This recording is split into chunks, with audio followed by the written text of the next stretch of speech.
Una ciudad costera que alguna vez brilló como destino turístico, ahora camina por la cornisa de la decadencia. Las luces de neón de los casinos titilan sobre el pavimento húmedo mientras el viento del mar arrastra promesas rotas por los callejones. En esta postal olvidada, una niña de apenas 14 años desaparece sin dejar rastro. Su nombre, Charlene Downes. Charlene no era perfecta. Como muchas adolescentes atrapadas en entornos vulnerables, buscaba en la calle lo que no encontraba en casa: atención, pertenencia, afecto, entre muchas otras cosas. Se mezclaba entre la multitud de adolescentes sin rumbo que deambulaban por los centros de comida rápida. Allí, donde el olor del aceite viejo cubría secretos más amargos. La noche del 1 de noviembre, Charlene salió de casa y nunca regresó. Nunca más. Ni un grito, ni un cuerpo. Solo el eco de su risa en los pasillos del recuerdo. Lo que vendría después no sería un duelo, sino una sucesión de horrores, acusaciones de explotación íntima infantil, una investigación torpe, un juicio inconcluso y una sospecha que hiela la sangre de cualquiera, que su cuerpo fue asesinado, desmembrado y utilizado como carne molida en kebabs vendidos al público.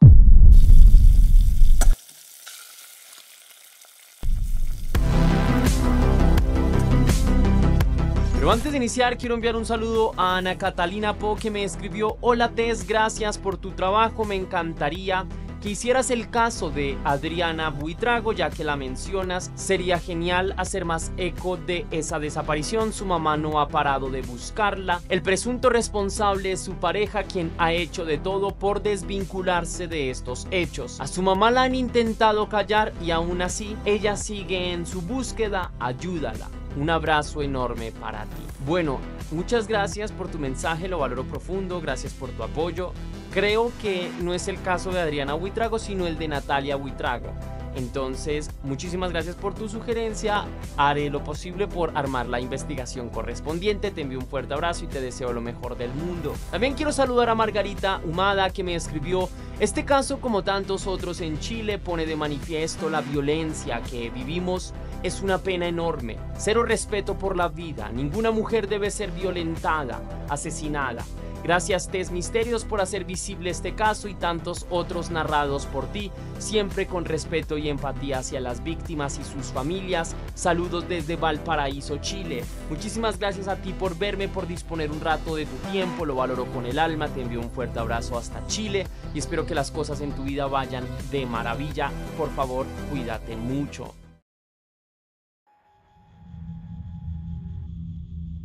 Charlene Downes nació el 25 de marzo de 1989 en Blackpool, una ciudad costera ubicada al noroeste de Inglaterra. Su llegada al mundo significó una inmensa alegría para sus padres, Karen y Robert. Su madre era ama de casa y se encargaba del cuidado de sus hijos, pues Charlene tenía 2 hermanas y un hermano, y su padre era un soldado jubilado quien, a pesar de ello, debía trabajar bastante duro para poder mantener a toda la familia, pues en realidad no tenían demasiado dinero y en muchas ocasiones les costaba llegar holgados a fin de mes, razón por la que después de un tiempo la madre de Charlene también tuvo que empezar a trabajar. Charlene era la menor de sus hermanos y por ende era también la más consentida por toda la familia. Desde su nacimiento se volvió el centro de atención. Todos querían estar pendientes de que a ella no le faltara nada y siempre tenía a alguien al lado dándole cariño y atención. De modo que su infancia fue bastante tranquila. A pesar de que Charlene nació en Blackpool, su familia vivió durante bastantes años en West Midlands. Cuando cumplió 10 años en 1999, sus padres decidieron que lo mejor para toda la familia era mudarse a Blackpool. En esta ciudad costera pasó los mejores años de su vida. La joven Charlene asistió a la escuela de San Jorge, en donde digamos que se rodeó profundamente de amigos que de alguna manera contribuían a su infancia sana, por lo que el cambio no resultó necesariamente traumático para ella y tampoco lo fue para todos sus hermanos. Durante esos primeros años en Blackpool, las cosas transcurrieron de manera común y corriente. Con 10 años, Charlene era una niña como cualquier otra. Asistía a la escuela, cumplía con sus responsabilidades. Eso sí, quienes la conocieron siempre destacaron que era una excelente estudiante y disfrutaba de jugar en el parque con sus hermanos y con sus amigas. No obstante, la llegada de la adolescencia estableció un antes y un después. Repentinamente se volvió problemática en el colegio, discutía con los profesores, no cumplía con sus deberes académicos, en casa no hacía caso de las instrucciones de sus padres y se le veía de mal humor casi todo el tiempo. Entonces, algo le estaba pasando a Charlene. Esto, sin embargo, solo era el inicio. De ahí en adelante, el comportamiento de Charlene empezó a ser mucho más problemático. Se escapaba muy frecuentemente de su casa a la hora que fuera. Incluso, en una oportunidad, llegó a estar fuera durante más de 4 días, pues se había quedado en la casa de una amiga, y aunque esto no se lo había dicho con antelación a sus padres, ella comenzó a hacerlo sin autorización previa. Naturalmente, Karen y Robert se sentían muy preocupados por las actitudes de su hija menor, que, como les digo, fue de un momento para otro. Aunque querían prestarle mayor atención y aunque intentaron acercarse a ella para tratar de entender qué estaba sucediendo, Charlene estaba en esa edad en la que los jóvenes normalmente no son capaces de expresar lo que sienten. Aunado a esto, sus padres estaban tan devorados por sus propios empleos que se sentían atados de manos y pies. Aunque intentaban, se sentían imposibilitados para ayudarla de manera real. El origen de este repentino cambio de comportamiento en una joven que siempre había sido muy aplicada y respetuosa se encontraba en una serie de amistades que ella había conocido, o al menos eso se decía, y eso era lo que creían sus padres. Charlene no solo escapaba de su casa, sino que, según se creía, también tenía serios problemas con el consumo de alcohol y sustancias ilegales. Vale la pena recordar que esta serie de comportamientos autodestructivos y problemáticos empezaron cuando ella tenía alrededor de 12 o 13 años de edad y con el paso del tiempo se fueron acentuando. Uno de los momentos más álgidos fue cuando en 2003 la expulsaron del colegio debido a la cantidad de inasistencias que sumaba, y es que, aunque la joven salía todas las mañanas, en realidad pocas veces llegaba al colegio o llegaba pero solo para encontrarse con sus amigos y compañeras, y de ahí salían todos juntos hacia los muelles de la ciudad donde pasaban la mayor parte del día. Probablemente ese tiempo lo utilizaban para tomar licor o consumir algún tipo de sustancia ilegal. A pesar de todos los problemas que tenía en su vida personal y de los problemas que tenía con sus padres, Charlene seguía siendo muy unida a sus hermanos, en especial a una de ellas llamada Rebecca, con quien desde niña había entablado un vínculo muy íntimo. A menudo sus hermanos le decían que dejara de causar tantos problemas o que dejara de tomarse tantas libertades. Ella muchas veces los escuchó, pero siempre reincidía en ese tipo de comportamientos que no solo la afectaban a ella, sino a todas las personas que la rodeaban. El 1 de noviembre de 2003, Charlene salió con su hermana Rebecca hacia el centro de la ciudad. Allí había muchos comercios, especialmente de ropa y comidas rápidas. Por aquella época, Karen trabajaba para un restaurante de comida, el cual se ubicaba en el centro de la ciudad. Cuando eran alrededor de las 6:45 de la tarde, vio a sus 2 hijas cruzar casi al frente de ellas, por lo que no dudó en llamarlas. Ambas jóvenes se acercaron y durante un corto periodo de tiempo estuvieron hablando. En ese encuentro, Rebecca le dijo a su madre y a su hermana que ya iba a irse para la casa y posteriormente decidió despedirse de ambas. Charlene se quedó con su madre y le dijo que ella se quedaría todavía un rato por el sector, pues se iba a encontrar con varias de sus amigas. Su madre no vio ningún problema en el asunto y accedió sin rechistar nada. Después de esto, la jovencita llamó desde una cabina telefónica a sus compañeras y mientras ellas aparecían, se quedó con su madre mientras ella trabajaba. Luego de un rato, finalmente aparecieron las amigas de Charlene y la jovencita se despidió de su madre como tantas veces lo había hecho, con aire bastante impersonal, quizás algo tosco para decir la verdad. Karen vio cómo su hija caminaba con sus amigas mientras se alejaba de ella. Ninguna de las dos pensó que esa sería la última vez que se verían. Charlene y sus amigas estuvieron caminando por la zona durante una hora aproximadamente. Charlaron de varios temas y el paseo resultó ameno para casi todas ellas, pues habían visitado los jardines de invierno y el contacto con la naturaleza las había reconfortado. Tras el paseo, las chicas se despidieron y cada una de ellas tomó su respectivo camino. Sus amigas creyeron que Charlene se iría hacia su casa, sin embargo, sus planes eran otros. Cerca de las 9:30 de la noche, Charlene se encontró con otra amiga y juntas se dirigieron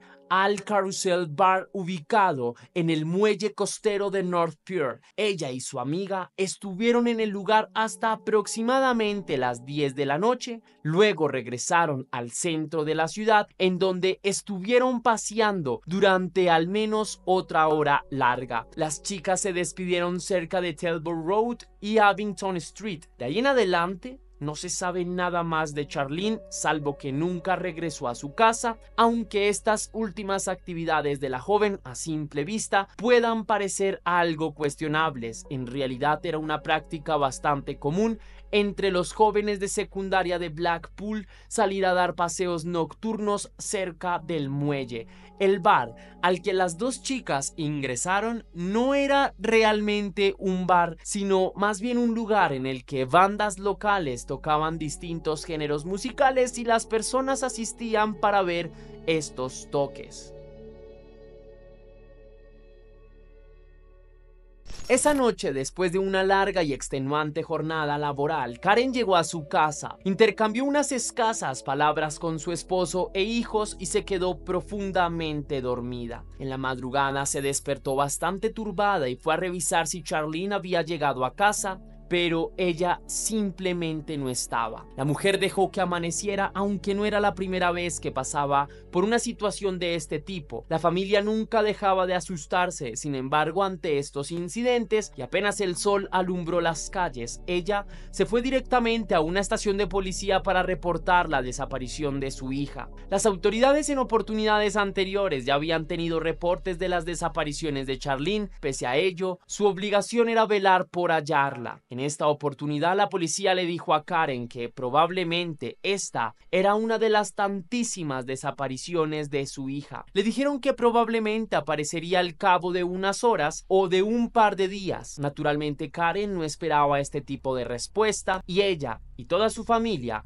trataron de averiguar por el paradero de Charlene. Esta no era como el resto de desapariciones de ella. En esta oportunidad, todas las amigas de la joven concordaban en que la última vez que la habían visto había sido aquella noche. El primer grupo mencionó el paseo del parque y la última chica con la que se vio contó que habían estado cerca de los muelles y luego habían regresado al centro de la ciudad y que de ahí en adelante había desaparecido. Lo que más les llamó la atención a los familiares de la joven es que sus amigas habían intentado comunicarse con ella y no lo habían logrado, algo que no había sucedido nunca antes. Con esta información, la familia vuelve a contactar las autoridades y esta vez sí se toma en serio la denuncia. De inmediato se hicieron las investigaciones correspondientes. Los avances no fueron demasiados, la mayoría de los datos fueron aportados por las amigas de la joven y por su madre. Además de esto, esto vale la pena mencionar que una cámara captó a una joven que se creía que era Charlene durante la noche de su desaparición. La grabación la mostraba acompañada de una adulta de cabello rubio. Sin embargo, la policía nunca pudo determinar si la joven realmente era ella. Las investigaciones fueron exhaustivas. Durante 2 años, la policía buscó rastros de ella y no encontraron nada. En 4 años, entrevistaron a más de 3.000 personas y le siguieron la pista a varios criminales locales y a delincuentes íntimos. Al parecer nadie sabía nada del crimen, pero eso cambió en el año 2007. Algunos años atrás, un hombre llamado David Cassidy acudió ante las autoridades para contarles acerca de una perturbadora conversación que había tenido con un propietario de un local de comida india ubicada en el centro de Blackpool llamado Funny Boys. Aquel hombre se llamaba Liad Al-Batiki, era oriundo de Jordania y tenía 29 años. Según David, Liad en aquella conversación le confesó que el 1 de noviembre del año 2003, su socio, un hombre llamado Mohamed Reveshi, había subido a 3 menores de edad a su camioneta y las había llevado a la casa de Liad. Allí, el hombre habría mantenido relaciones íntimas con las 3 jovencitas. De hecho, David escuchó varios rumores de que una de las jovencitas era Charlene y por eso informó a las autoridades. Desde el momento de la confesión, la policía vigiló durante 2 años enteros a los 2 hombres, instaló cámaras y micrófonos en el local y ahí obtuvieron información bastante relevante. Pero la información clave llegó por parte de un testigo que aseguró que Liad había abusado íntimamente de Charlene y que luego su socio le había ayudado a deshacerse del cuerpo. Según el informante, se habían deshecho del cuerpo sirviendo la carne desmembrada de la joven en los kebabs que se vendían en ese local. Con todas las pruebas recolectadas, los 2 hombres fueron capturados. Desde el primer momento, ambos se declararon inocentes de los cargos de los que se le acusaba. En mayo de 2007 se llevó a cabo un juicio en contra de ambos sujetos. A pesar de que había una serie de grabaciones comprometedoras y un par de testimonios bastante graves, no había pruebas contundentes. El cuerpo no había sido hallado. No se hallaron pruebas hemáticas en las instalaciones de Funny Boys o de la casa o camioneta de Liad, de modo que el jurado no pudo emitir un veredicto en este caso y el juicio entonces tuvo que ser reprogramado. En 2008 ocurrió más de lo mismo, faltaban pruebas y a los 2 hombres tocó dejarlos en libertad.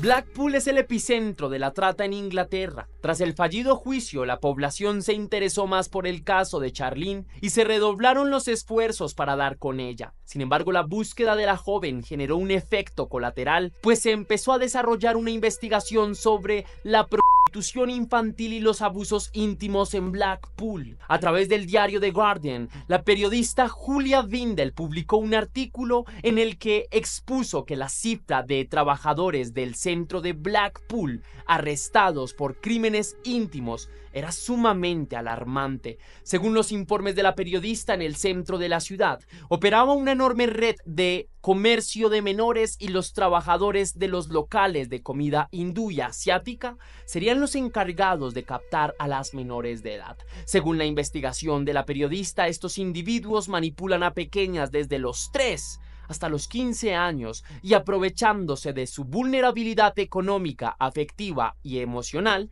les ofrecían comida, alcohol y sustancias a cambio de que accedieran a tener intimidad con otros trabajadores o incluso dueños de los locales del centro de la ciudad. Naturalmente, estos hombres condicionaban a las pequeñas y prácticamente las obligaban a aceptar los intercambios íntimos de los cuales ellos cobraban y se quedaban con todo el dinero. Un policía aseguró que esta investigación había sido suspendida por ser supuestamente incorrecta, pues las niñas captadas por esta red eran blancas, mientras que los criminales eran de origen musulmán e hindú. A día de hoy, los avances del caso de Charlene han sido prácticamente nulos. En 2017, un hombre fue capturado por su relación con el crimen, sin embargo, al poco tiempo quedó en libertad, pues no habían pruebas contundentes en su contra. Puesto que el cuerpo de Charlene jamás fue encontrado, jamás hubo señales de un secuestro y no hay indicios claros sobre su desaparición, las autoridades creen que la joven fue asesinada por una red de trata de menores que luego se deshizo de su cuerpo. Aunque jamás se hayan logrado capturar culpables por su crimen, cabe la posibilidad de que entre todos los capturados por crímenes íntimos en el centro de Blackpool estén los agresores de Charlene, quien con mucha probabilidad cayó en las telas de esta red de comercio de menores que operaba en el centro de la ciudad. También cabe la posibilidad de que los hombres que desde el inicio fueron vinculados en el proceso y fueron dejados en libertad sean en realidad los verdaderos culpables. A día de hoy, la familia de Charlene está convencida de que la joven está muerta. Sin embargo, esperan que algún día se haga justicia. Para ellos y en especial para Karen, cada día está cargado de incertidumbre, pues se espera que algún día se revele el culpable del crimen, así como los detalles de lo que sucedió con su hija. La historia de Charlene Downes duele porque no tiene cierre, duele porque no tiene cuerpo, ni tumba, ni justicia. Duele porque nos confronta con una verdad muy incómoda. Hay niños y niñas que se pierden sin ruido porque la sociedad ya los había extraviado mucho antes. Porque cuando se es pobre, cuando se es niña, cuando se es vulnerable, la atención llega tarde. O desgraciadamente, perdónenme, nunca llega. Charlene no fue asesinada en una noche. Fue asesinada por la negligencia, por la indiferencia, por un entorno que no quiso escuchar cuando aún se podía salvar. Su caso, digamos entonces, que es más que un crimen. Es un símbolo de todo lo que no se debe volver a repetir. Es el espejo de un sistema que mira hacia otro lado cuando el monstruo no lleva una máscara sino delantal y sonrisa educada. Y ahora, 20 años después, la justicia aún camina con pasos lentos mientras su familia envejece esperando respuestas. Entonces la pregunta no es solo quién la mató, sino también quién la olvidó. Y en esa pregunta flotamos todos. Quizás la única forma de hacer justicia cuando ya no hay veredicto posible es no dejar que su nombre se pierda en el polvo de los expedientes. Charlene Downes, que su historia no se repita, que su silencio nos siga gritando lo que el mundo no quiso escuchar, y es: hay que cuidar a los menores de edad. Esas son mis palabras. Si te gustó la investigación de este caso, mi querida leyenda, déjame saber con tu misterioso like. Por favor, comparte esta investigación con tus seres queridos. Si quieres y si puedes hacer una pequeña donación para la producción de Test Misterios, estaré enormemente agradecido. Lo puedes hacer con el botón de super gracias que se ubica en la descripción de este video. Sabes que si lo haces recibirás un agradecimiento personalizado y un saludo de mi parte para un próximo video. Recuerda seguirme en mis redes sociales y sin más que añadir, nos vemos en la próxima investigación, mi leyenda.